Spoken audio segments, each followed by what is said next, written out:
Hello guys, कैसे हैं आप? उम्मीद करते हैं कि आप सब खैरियत से होंगे, खुश होंगे। मेरा नाम है मोहम्मद सईद। मेरा नाम है रहमान अनवर। और मैं हूं जफर इकबाल भाई। और भाई जिस वीडियो पर रिएक्शन करने जा रहे हैं, इस वीडियो का टाइटल है ये- योगी आदित्यनाथ। भाई एक इंटरव्यू है उनका।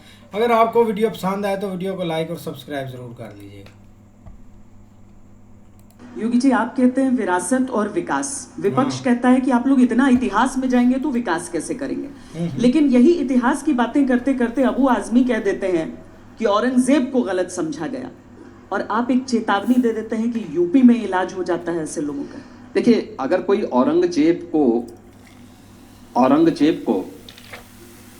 अपना नायक और आदर्श मानता है तो मैं मानता हूं कि वह एक कोई मानसिक विकृति का शिकार है। सही बात।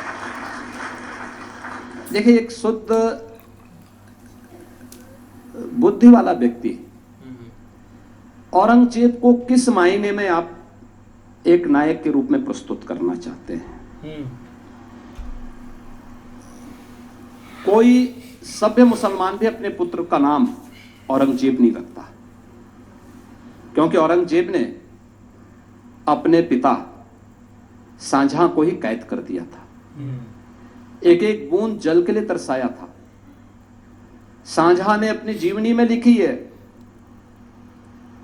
कि ऐसा कमबख्त पुत्र किसी को पैदा न हो, जिसने मुझे जीते जी तो मारा ही, कम से कम तुमसे अच्छा तो वह हिंदू है जो अपने बूढ़े माँ बाप की सेवा तो करता है और मरने के बाद श्राद्ध कर्म के माध्यम से उन्हें जल तर्पण, श्राद्ध आदि के माध्यम से तर्पण भी देता है।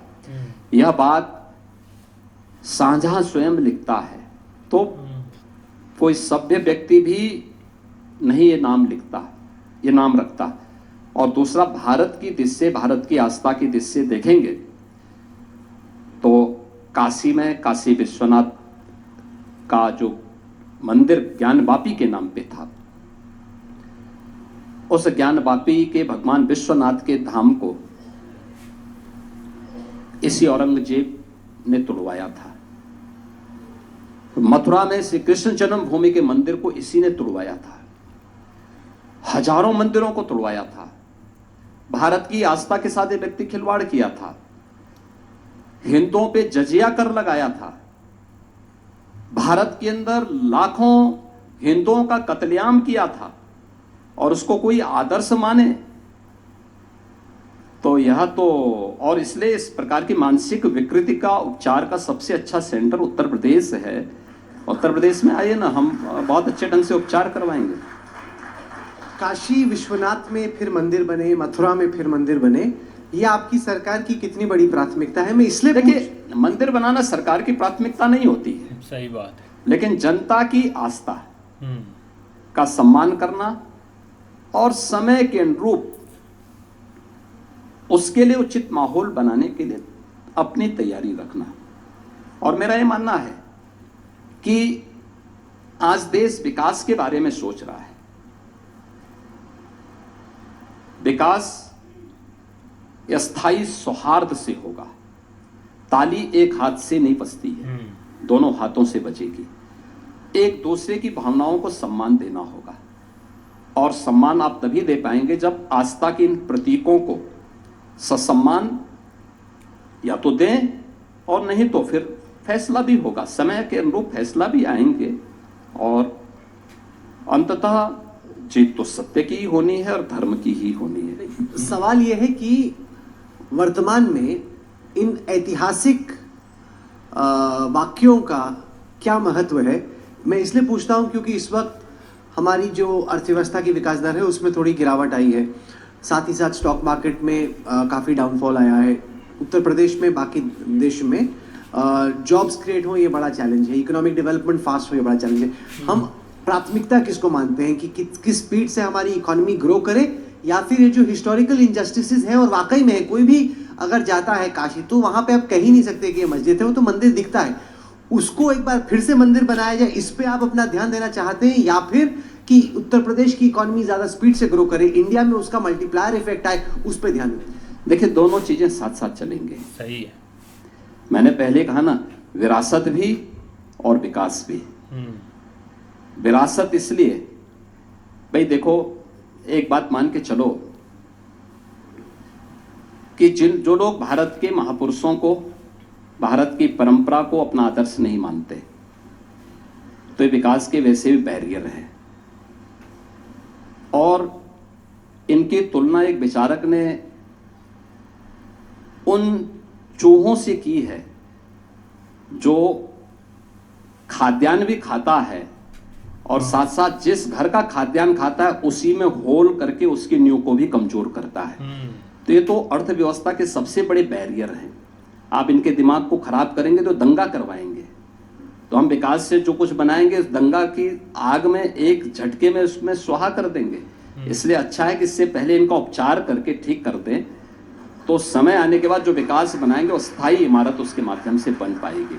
और उसी स्थायी इमारत को बनाने के लिए इन मुद्दों को, विरासत के इन मुद्दों को आगे बढ़ाना भी उतना ही आवश्यक है जितना आर्थिक विकास। और आर्थिक विकास का मॉडल क्या हो सकता है मुझे बताइए ना। महाकुंभ ने तो उसका सबसे बड़ा संदेश दिया कि 7,500 करोड़ लगाइए और 3.5 लाख की इकोनॉमिक ग्रोथ को लीजिए उसके माध्यम से। ये महाकुंभ से बड़ा क्या हो सकता है। आप आर्थिक विकास के इस मॉडल की बात कर रहे हैं, लेकिन एक संभल का भी मॉडल है कि अगर आप कह रहे हैं कि हम तो सत्य जानने का प्रयास कर रहे हैं, जो हमारा है वो हम लेंगे, ये आपने कहा था, लेकिन वहां हिंसा भी हो गई और पुलिस की जांच में यह भी निकला कि एक सुनियोजित साजिश भी हुई है, कुछ गोलियां भी निकली हैं। तो आर्थिक विकास का एक मॉडल और एक संभल मॉडल, तो उससे कहीं वो विकास की यात्रा एक रुक तो नहीं जाएगी। और दूसरा, क्या हम केवल मथुरा और काशी तक सीमित रहेंगे या फिर मथुरा, काशी, संभल, कल्कि अवतार का मंदिर है और भी आगे ये यात्रा जाएगी? देखिए, संभल एक सच्चाई है। संभल में पौराणिक दृश्य आप देखें, भारत के अंदर जो पुराणों की रचना हुई है, ये 5000 वर्ष पहले से लेकर के 3500 वर्ष पहले, आज से 3500 वर्ष से लेकर के और 5000 वर्ष के 1500 वर्षों के कालखंड में हुआ है। श्रीमद् भागवत महापुराण 5000 वर्ष पहले वेदव्यास जी ने रचा था और उसके बाद जो शैली उन्होंने दी उसी पे अन्य पुराणों की रचना होती है। पुराणों की रचना और पुराणों में भी संभल का जिक्र है। आप मुझे बताइए, 3500 साल पहले इस्लाम का अस्तित्व था क्या? एक प्रश्न मैं ये पूछता हूं, था ही नहीं।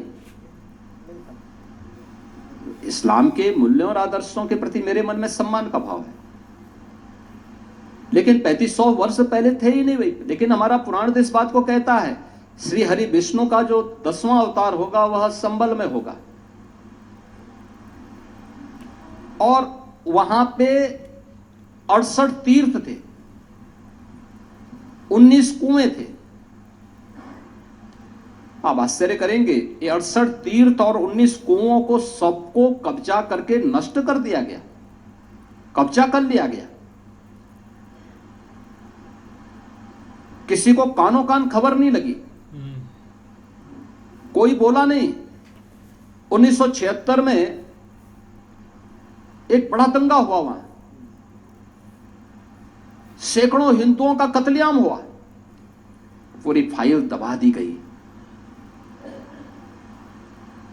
1996 में इसी समाजवादी पार्टी की सरकार थी, इन्होंने उनके मुकदमे वापस ले लिए।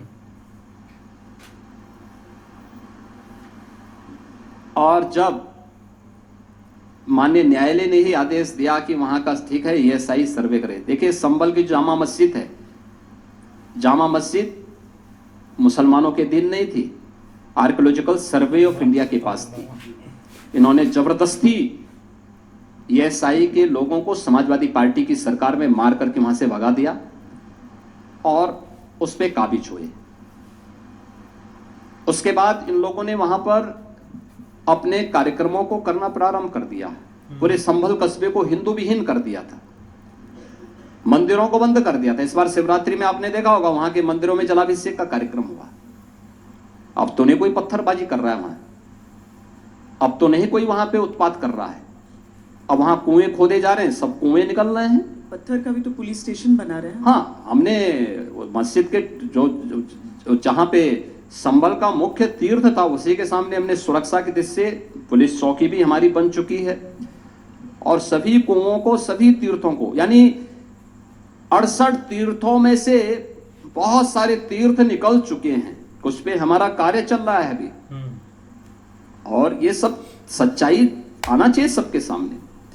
भाई ये तो सभी चीजें नीचे दबी हुई हैं, अभी भी बची हुई हैं, तो कैसे आप इसको बोल सकते हो गया था? हैं? पुरातात्विक प्रमाण तो मौजूद है। वाकई यार काफ़ी अच्छी वीडियो थी। और एक बात की जाए ना एक सीएम योगी जी की, तो भाई एक यही है कि चैलेंज काफ़ी आपको देखने पड़ते हैं। अब जो सबसे ज़्यादा एक अभी की बात करें ना, तो लोग एक जो सवाल पूछते हैं ना वो यही है कि इकोनॉमिक और हमने एक आगे कैसे एक बढ़ना है, क्योंकि वो पहले जो सीन होते थे ना, एक दंगा होता था या एक लड़ाई झड़प, उन चीज़ों से मुझे लगता है कि आस्ता आस्ता लोग एक चेंज हो रहे हैं। लोग नहीं चाहते कि वो चीज़ें एक हो। अब इतिहास पर आ जाएँ तो भाई एक हिस्ट्री को कोई मिटा नहीं सकता, वो एक याद रखी जाएगी, चाहे एक आप बुरे लफ्ज़ों में याद रखें चाहे एक अच्छे लफ्ज़ों में याद रखें। तो वही एक औरंगज़ेब और हर चीज़ आपको एक सुनने को ज़रूर मिलेगी, चाहे आप जितने साल एक गुजर जाएं फिर भी ये जिक्र एक ज़रूर इंडिया में रहेगा और ओवरऑल एक पूरी एक हिस्ट्री में रहेगा। अब जो सबसे ज़्यादा एक चीज़ पर डिबेट होती है ना वो यही होती है कि आपकी जो एक गवर्नमेंट है ना, आपने कोई विकास का काम किया है, मतलब कि कोई आगे एक बढ़ाया, तो वो हमने भी भाई काफ़ी एक काम देखा है जिस पर एक उनका एक प्रूफ भी है, उन्होंने खुलकर बताया भी है कि ये चीज़ें हो रही हैं, और वो साथ साथ एक खुलकर भी बताते हैं इस चीज़ को कि हमने सब कुछ किया है और हमने एक कंट्रोल किया है कि जो उधर एक माफिया था उस पर है।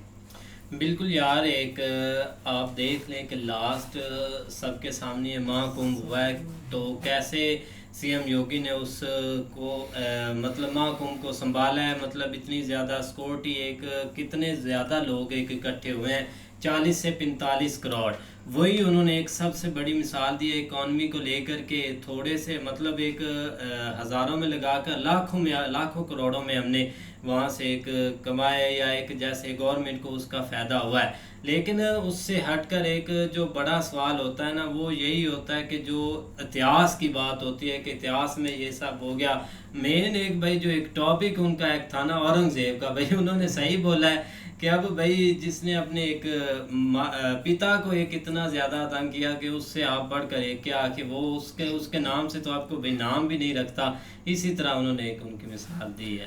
नहीं, बहुत एक लॉजिकल बातें उन्होंने की एक हिस्ट्री के ऊपर। बेसिकली भाई वो अब थोड़ा सा ना ये सेंटिमेंट है इधर पाकिस्तान के लोगों के अंदर ना, या एक मुसलमानों का कह लें उनके अंदर, क्योंकि हर किसी ने अपने हिसाब से एक ज़रूरत के मुताबिक हिस्ट्री पढ़ी हुई है। और भाई एक जो सफ़र होते हैं ना बंदे, या मतलब जिनके साथ बीतती है उनको पता होता है कि हमारा क्या क्या नुकसान हुआ है और किस किस तरह हमारे बुज़ुर्गों ने सरवाइव किया, किस किस तरह उनके साथ ज़्यादतियाँ हुई। तो ये चीज़ें देखो ना, टाइम बदलते रहते हैं, टाइम किसी का नहीं होता। और वो एक टाइम था जब उनके हाथ में ताकत थी, एक इशारे के ऊपर हर चीज़ को बदल के रख देते थे। तो सेम टू सेम उन्होंने उस ताकत का इस्तेमाल करके बहुत सारे स्टेप लिए। लेकिन देखो ना, एक जुल्म जितना भी बढ़ जाए एक ना एक दिन उसका अंत ज़रूर होता है। तो वो एक फील नहीं होता लोगों को, लेकिन वो स्टेप बाय स्टेप थोड़े थोड़ा करके ना चीज़ें जो है ना वो हाथ से निकलती जाती है। तो एक दिन एक ऐसा लम्हा आया जब उसने देख लो कि क्या कुछ किया था एक इक़्तिदार के लिए, लेकिन एंड ऑफ क्या हुआ कि एक ना एक दिन वो हर चीज़ छोड़ के तो वो हो गया। लेकिन आगे भाई ज़ाहिर बात है जो आपने आगे पहले की हुई हैं चीज़ें वो अब हर किसी का राइट बनता है। उस वक़्त अगर आप उन चीज़ों के ऊपर खुश होते हैं तो इस चीज़ के ऊपर भी आपको एक ज़रूर दुख होना है कि ये उन्होंने किया क्यों था, या मतलब अगर वो किया है तो इनको नहीं, क्यों नहीं भाई, उनकी हर चीज़ है। जो चीज़ें उन्होंने गलत की उनको भाई सेट तो उन्होंने करना ही करना, जो मर्ज़ी हो जाए। बाकी उनकी भाई एक अच्छा इंटरव्यू था, 3 एंकर बैठे हुए थे सामने, ये एक बहुत टफ चीज़ होती है, लेकिन उन्होंने बहुत एक रीज़नेबल जवाब दिए हैं, बहुत एक अच्छे जवाब दिए हैं। बाकी यार काफ़ी एक अच्छी वीडियो थी। अगर आपको वीडियो पसंद आए तो लाइक और सब्सक्राइब ज़रूर कर लीजिए।